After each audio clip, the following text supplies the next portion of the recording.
ಮತ್ಸ್ಯಾವತಾರ. ಸೋಮಕನೆಂಬ ರಾಕ್ಷಸನು ಬ್ರಹ್ಮನ ಬಳಿಯಲ್ಲಿದ್ದ ವೇದಗಳನ್ನು ಅಪಹರಿಸ್ತಾನೆ.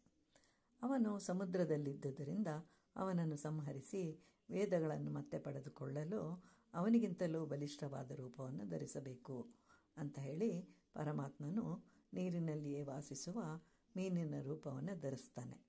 ಅದೇ ಮತ್ಸ್ಯಾವತಾರ. ಎರಡನೆಯದೇ ಕೂರ್ಮಾವತಾರ. ಕೂರ್ಮ ಅಂತಂದರೆ ಸಂಸ್ಕೃತದಲ್ಲಿ ಆಮೆ ಅಂತ ಅರ್ಥ.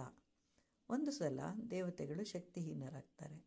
ಆಗ ಎಲ್ಲ ದೇವತೆಗಳು ಬ್ರಹ್ಮನ ಬಳಿಗೆ ಬಂದು ಪ್ರಾರ್ಥಿಸಿದಾಗ ಬ್ರಹ್ಮನು ಕ್ಷೀರಸಾಗರವನ್ನು ಮಥಿಸಲು ಸಲಹೆಯನ್ನು ಕೊಡ್ತಾನೆ. ಆಗ ದೇವತೆಗಳು ಕ್ಷೀರಸಾಗರವನ್ನು ಮಥಿಸಲು ಪ್ರಾರಂಭಿಸ್ತಾರೆ. ಮಂತರ ಪರ್ವತವನ್ನು ಕಡಗೋಲು ಮಾಡಿಕೊಂಡು ಆದಿಶೇಷನೇ ಹಗ್ಗದಂತೆ ಮಾಡಿಕೊಂಡು ಕಡೆಯಲು ಪ್ರಾರಂಭಿಸ್ತಾರೆ. ಇಲ್ಲಿ ಕ್ಷೀರಸಾಗರ ಅಂತಂದರೆ ನಮ್ಮ ಮನಸ್ಸು. ಮೊದಲಿಗೆ ಕಲ್ಪವೃಕ್ಷ, ಕಾಮಧೇನು, ಲಕ್ಷ್ಮೀದೇವಿ, ಅಪ್ಸರೆಯರು ಹೀಗೆ ಅನೇಕ ವಸ್ತುಗಳು ಉದ್ಭವಿಸುತ್ತವೆ. ಅಂದರೆ ಕಲ್ಪವೃಕ್ಷ, ಕಾಮಧೇನುವಿನಂತಹ ಪ್ರಲೋಭನೆಗಳು ಉಂಟು ಮಾಡುತ್ತವೆ.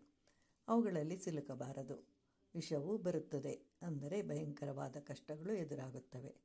ಇದಾವುದಕ್ಕೂ ಹೆದರದೇ ಇದ್ದರೆ ಅಮೃತವು ಲಭಿಸುತ್ತದೆ. ಆದರೆ ಮಂತರ ಪರ್ವತವು ಸಾಗರದಲ್ಲಿ ಮುಳುಗಿ ಹೋಗ್ತಾ ಇರುತ್ತೆ.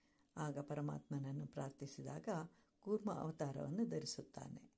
ಹೀಗೆ ನಮ್ಮ ಜೀವನದಲ್ಲಿಯೂ ದಾರಿ ಕಾಣದೇ ಇರುವಾಗ, ಮುಳುಗುತ್ತಿರುವಾಗ ದೇವರನ್ನು ಪ್ರಾರ್ಥಿಸಿದರೆ ಕೂರ್ಮದಂತೆ ಬಂದು ಕಾಪಾಡುತ್ತಾನೆ.